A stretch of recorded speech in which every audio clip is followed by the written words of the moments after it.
आप सूरज निकलने से पहले अंधेरे में झंडा नहीं लहराएंगे। पता चला अमेरिका में गए हैं, कहेंगे कि हमारे झंडा ऊपर रहेगा, तो भाई अमेरिका के लोग का देश वो अमेरिका है और वो अपना झंडा ऊपर रखे। और याद रखना चाहिए कि जो व्यक्ति दाहिने कंधे पे झंडा को रखा है वो आंदोलन में सबसे आगे रहना चाहिए। जैसे हमारे एपीजे अब्दुल कलाम का जब निधन हुआ था तो हमारा झंडा झुक गया था। देश की आजादी का प्रस्ताव जैसे ही 22 जुलाई 1947 को संसद में गया था ब्रिटेन में, जब वो मोहर लग गया कि भारत आजाद हो जाएगा, तो 22 जुलाई 1947 को ही भारत के तिरंगा को क्या कर दिया गया, अप्रूवल दे दिया गया। भारतीय तिरंगा को हमारी संविधान सभा ने कैसे सबसे पहले ही दे दिया गया। यहाँ पे कब मिल गया भैया, 22 जुलाई 1947 को हमारे तिरंगा को क्या मिल गया भैया, अनुमति मिल गई थी। इस दिन संविधान में क्या, ब्रिटेन में क्या हुआ था भैया, तय हो गया कि भाई भारत की आजादी अब फिक्स है, तो हमारा तिरंगा हो गया। भारतीय तिरंगे का डिजाइन किसने किया, पिंगली वेंकैया, पिंगली वेंकैया ने किया। इसकी लंबाई और चौड़ाई में जो रेशियो रहता है कितना होता है आपको पता ही होगा, 3:2। लंबाई और चौड़ाई में रेशियो कितना होता है, 3:2। इसके बीच में अशोक चक्र है, एक नेवी ब्लू का कलर का क्या है, चक्र है, जिसमें कितनी तीलियां हैं, 24 तीलियां हैं। ये 24 तीलियां किसको दर्शाती हैं, ये 24 तीलियां हमें दर्शाती हैं कि हमें राष्ट्र निर्माण के लिए 24 घंटे अथक रूप से चलते रहना है। 24 घंटे हमारी देश का विकास होना चाहिए। इसलिए 24 घंटे को विकास को दर्शाने के लिए जो एटीएम 24 घंटे खुले रहते हैं और हफ्ता में 7 दिन चलते हैं, 24/7 इसे लिखा जाता है। 24/7, 24 आवर हम अपने राष्ट्र निर्माण के लिए बढ़ते रहें। हरा रंग हरियाली को, हरा रंग हरियाली, केसरिया बलिदान का, सफेद रंग शांति के लिए। हम कभी किसी देश पे लड़ाई वगैरह नहीं करते हैं। हाँ, हमको अगर कोई मारेगा तो हम कूचेंगे, ये बात तो कंफर्म है। केसरिया रंग किसे दर्शाता है, बलिदान का दर्शाता है। कुछ लोग कहते हैं केसरिया नहीं होगा, कुछ लोग कहेंगे हरा नहीं होगा। अरे हमारा देश का तिरंगा सबसे बेहतर है। हरा क्या हरियाली कोई मिटा सकता है, केसरिया के आसमान और सूरज के रंग को कोई बदला जा सकता है, नहीं।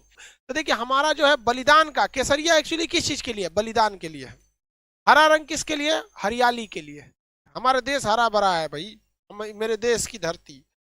इसमें गलती कैसे कर देता है लड़का सब। हम बचपन में छोटे थे तो तिरंगा बनाना था ना, तो हमने गलती से क्या किया, केसरिया को नीचे कलर कर दिया, ग्रीन को ऊपर कलर कर दिया। अब छोटे बच्चे हम लोग थे, लोग 4-5 में पढ़ते थे, और टीचर हमको समझाएं कि देखो बाबू ऐसा गलती नहीं करना। हम कहे कि सर हमारे दिमाग से उतर जाता है कि केसरिया ऊपर रहेगा, ग्रीन। तो हमको बड़ा प्यार से समझाए, देखो बाबू हरियाली जो होती है वो कभी ऊपर हरियाली थोड़ी होती है आसमान में। हरियाली जब भी आएगी तो नीचे रहती है, जमीन पे हरियाली रहती है। हाँ सर, इसका मतलब हरा नीचे रहेगा। और सूरज का रंग केसरिया होता है, वो कहाँ जमीन पर रहेगा, नहीं तो ऊपर रहेगा। तो छोटे बच्चों को ऐसे ही समझाया जाता था, हमने गलती कर दिया था। हमारा झंडा, झंडा रूल के हिसाब से आप सूरज निकलने से पहले अंधेरे में झंडा नहीं लहराएंगे। सूरज निकलने से पहले अंधेरे में झंडा नहीं लहराएंगे। यानी जब भी झंडा लहराना है तो जब सूरज निकल जाए तो सूर्योदय की रोशनी में, सूर्य की रोशनी में हमारी झंडा का तोलन होना चाहिए, फ्लैग होस्टिंग एकदम। और जब सूरज ढलने लगे तो हमारी झंडा का अपमान न हो, अंधेरे में हमारी झंडा को कोई देख ना सके, हमारे वीरों के बलिदान को, हमारी मिट्टी की हरियाली को जब कोई देख ना सके, तो हम लोग को झंडा क्या कर लिया जाता है, सूर्यास्त के बाद उतार लेना चाहिए। झंडा में नियम है कि जब भी कोई व्यक्ति झंडा में लेके आगे चलेगा आंदोलन वगैरह में, तो दाहिनी हाथ उसका ऊपर रहना चाहिए और बायां हाथ उसका नीचे रहना चाहिए। इस तरह से वो फ्लैग मार्च को लेकर चलेगा।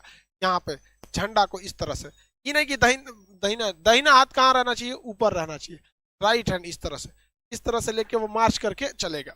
अब जैसे मान के चलिए कि अगर सैनिक हैं, अगर हमारे देश के सैनिक हैं, तो सैनिक को परेड वगैरह लंबी दूर तक नहीं रहना। अब मान के चले किसी को आंदोलन करके लेके जाना है झंडा, तो उसे क्या करना है, अपनी गाड़ी पर झंडा सबसे ऊंचा रहना चाहिए। अगर आप किसी धार्मिक झंडे को इस झंडे के साथ लगाना चाहते हैं, या भारत में रहकर किसी अन्य देश का झंडा लगाना चाहते हैं, तो कोई भी झंडा भारत के झंडा से ऊपर नहीं हो सकता। जैसे मान के चलिए किसी को अपना केसरिया झंडा लगाना है, किसी को हरा, किसी को लाल, किसी को गुलाबी, किसी को कुछ भी, तो वो इस झंडे से नीचे रहना चाहिए। हमेशा हमारे नेशनल फ्लैग का रेस्पेक्ट बना रहना चाहिए। हमारे झंडे से ऊपर किसी का झंडा नहीं रहना चाहिए, किसी को कोई दिक्कत नहीं। देश के अंदर अब पता चला अमेरिका में गए हैं, कहेंगे कि हमारे झंडा ऊपर रहेगा, तो भाई अमेरिका के लोग का देश वो अमेरिका है और वो अपना झंडा ऊपर रखेंगे, तो ये तो बेवकूफ़ी हो जाएगी ना भाई। आपका नियम अपने देश में लगता है। अब एक चीज़ और ध्यान दीजिएगा, मान के चलिए रूस के राष्ट्रपति व्लादिमीर पुतिन भारत में आए, तो व्लादिमीर पुतिन जब भारत आते हैं तो बताइए उनके सामने उनका झंडा नीचे रखेंगे, हमारा झंडा ऊपर हो जाएगा, तो भाई उनको भी तो खराब लगेगा। हर व्यक्ति को तो अपना देश प्यारा होता है। तो जब कई सारे झंडे एक साथ लगे हों तो भारत का झंडा उस झंडे के दाहिने साइड रहना चाहिए। कहाँ रहना चाहिए? दाहिने साइड। मान के चलिए रूस अभी हमारा मित्र है, तो हमारा अपने मित्र को तो हम भी निराश नहीं ना करेंगे। नेशनल भाई सबके लिए इक्वलिटी की बात है। तो जब कभी भी आप अपने देश में किसी दूसरे के झंडे को बराबरी रखते हैं, जैसे कोई भी देश, आप पाकिस्तान वालों की बात नहीं कर, भारत वाले, रूस वगैरह की बात, तो हमें क्या करना है? उसको राइट साइड में रखना है। अपने झंडे को कहाँ रखना है? राइट साइड में। अगर कोई आंदोलन या जैसे किसान आंदोलन चल रहा है तो किसी को अगर उसमें तिरंगा लेके जाना है और अगर दाहिनी हाथ से उठा के ऐसे थक गया है बेचारा, कितना दूर ले जाएगा? सैनिक तो है नहीं, आम आदमी सैनिक की तो नहीं रहता है, तो उसे अपने दाहिने कंधे पे क्या करना है? झंडे को ऐसे रखना है, दाहिने कंधे पे झंडे को रख के लेके चलना है। और याद रखना चाहिए कि जो व्यक्ति दाहिने कंधे पे झंडा को रखा है वो आंदोलन में सबसे आगे रहना चाहिए। आंदोलन में क्या रहना चाहिए? सबसे आगे रहना चाहिए। और झंडा कभी भी जमीन से टच नहीं होना चाहिए, इससे हमारे झंडे की क्या हो जाएगी? बेइज्जती होगी। तो झंडा ऐसे तो उसे दाहिना हाथ रख के झंडा को हमेशा ऊपर लेके रखना है, लेकिन जब कभी भी थक जाएगा तो उसे कहाँ रखना है? अपने दाहिने कंधे पे लेके। और आंदोलन मार्च में वो सबसे आगे रहना चाहिए। ये नहीं तो इस तरह से बहुत ज्यादा झंडे का अपमान एकदम सरासर गलत है। अरे भाई जो देश प्रेम नहीं कर सका उसको खुद को सुसाइड करके मर जाना चाहिए। क्योंकि यार एक जानवर को भी अपने खूंटा से बहुत प्रेम होता है, जहां उसे बांधा जाता है ना उसे वो बहुत प्रेम करता है, वहां उसे गंदा नहीं करता है। और कैसे लोग हमारे देश को लोग उल्टा सीधा बोल देते हैं। हम अपने झंडे का देखिए, एक जाने अनजाने में कभी हो गया, जैसे कभी हम 26 जनवरी को आप देखेंगे सड़क पे कभी कोई तिरंगा गिर गया है तो कोई जानबूझ के नहीं फेंका होगा, जाने अनजाने में उसे गिर गया होगा, तो आप कम से कम उसे उठा लीजिए। जो अपने देश का सम्मान नहीं कर सकता उसे नरक में भी जगह नहीं देना चाहिए, उसके लिए नरक से एक अलग नरक बनाना चाहिए, तो उसको मरक बनाए, उसको राष्ट्र चीज हमेशा आगे रहना चाहिए। लेकिन कभी कभी हमारे देश पे बहुत बुरा संकट आ जाता है, तो जब कभी भी देश पर बुरा संकट आता है तो झंडा को उल्टा लहरा दिया जाता है। भाई हमारे देश का झंडा सबसे अच्छा रहना चाहिए, तिरंगा बातें अलग है भाई। हमारे देश के झंडा की सबसे बेहतरीन, पहली बार भारतीय झंडे को विदेश में किसने लहराया था? किसी ने कोई बता सकते हैं? जर्मनी के शहर स्टुटगार्ट में लहराया गया था 1907 में। किसने लहराया था बताइए? अंतर्राष्ट्रीय सम्मेलन में हमारा तिरंगा सबसे पहले किसने लहराया था? मैडम भीखाजी कामा। एक सैल्यूट उस वीर महिला के लिए, भारतीय स्वतंत्रता की जननी कहा जाता है मैडम भीखाजी कामा को। तिरंगा झंडा लहरा दिया था 1907 में, जब हम गुलाम थे तब लोगों ने देखा कि भाई ये किसका झंडा है, तब पता चला कि भैया ये देश भारत का ये क्या है? झंडा है। अब देखिए झंडा के साथ दो कंडीशन, ये जो झंडा ऐसे सीधा है, अगर हम इसे ऐसे कर देंगे झंडा को, तो टेबल कुर्सी पे जब झंडा रहता है तो दो झंडे ऐसे रह जाए तो कोई दिक्कत नहीं है, दो झंडे अगर तिरछा हो जाए तो कोई प्रॉब्लम नहीं है। जैसे ये देखिए, अभी कोई दिक्कत नहीं, अभी कोई दिक्कत नहीं है, अभी कोई दिक्कत नहीं। लेकिन अगर हमारे राष्ट्रीय स्मारक जैसे सुप्रीम कोर्ट, राष्ट्रपति भवन, इस सब पे अगर जो झंडा सीधा लगता है वहां का झंडा तिरछा नहीं होना चाहिए। जैसे राष्ट्रपति भवन का झंडा है, अगर इस झंडे को इस तरह से झुका दिया गया तो समझ जाइएगा कि देश का बहुत बड़ा क्षति हुआ। राष्ट्रीय शोक अगर होता है, दुख दर्शाया जाता है कि ऐसा दुख जो पूरे देश को लगा है, तो उसमें राष्ट्रीय झंडा झुकना चाहिए।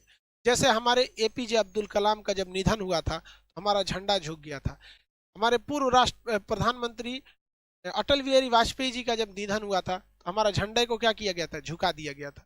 तो जब देश को एक अभूतपूर्व एक बहुत बड़ी क्षति हो जाती है, कोई बहुत बड़ा देशभक्त या बहुत बड़े व्यक्ति की जब निधन हो जाती है, तो राष्ट्रीय शोक मनाने के लिए, ये दिखाने के लिए कि हमारा पूरा देश आज शोक में डूबा हुआ है, हम अपने झंडे को क्या करते हैं? झुका देते हैं। अब एक होता है उल्टा झंडा। उल्टा झंडा का मतलब ऐसे नहीं होता है कि लकड़ियां ऊपर कर देंगे, ये उल्टा झंडा नहीं है। उल्टा झंडा का सेंस क्या होता है कि केसरिया कहाँ हो जाएगा? नीचे। केसरिया कहाँ हो जाएगा? नीचे। और ग्रीन वाला कहाँ हो जाएगा? ऊपर। उल्टा झंडा का मतलब होता है कि हमारे राष्ट्रीय शोक है, मतलब कोई विकट परिस्थिति आ गई, भयानक भूकंप आ गया हो, भयानक कोरोना कंट्रोल के बाहर हो गया है, त्राहिमाम त्राहिमाम हो गया है, कोई बहुत बड़ा जल सैलाब आ गया है, बहुत भूकंप टाइप का कुछ या सुनामी टाइप का कुछ आ गया, राष्ट्रीय संकट आ गया है, तो अब हम अपने झंडे को क्या करते हैं, उल्टा कर देते हैं। अपने झंडे को क्या करते हैं, उल्टा कर देते हैं। भगवान न करे कभी हमारे देश पे ऐसा संकट आए, हमारी भारत माँ का झंडा हमेशा लहराता रहे शान से एकदम। यहाँ पर राष्ट्रीय शोक जो है भाई हमारे देश में कभी कभी तो होते ही रहते हैं, जैसे तो साइंटिस्ट अब्दुल कलाम, अटल बिहारी वाजपेयी, ये लोग हमारे, इनका गुजरना हमारे लिए भाई साहब एक तो बहुत बड़ा क्षति है। भगवान न करे हमारे झंडा कभी उल्टा हो, ऐसा कोई संकट ना आए देश पर, भगवान स्पेशल ध्यान दीजिएगा, हमारा देश का झंडा सीधा ही रहे।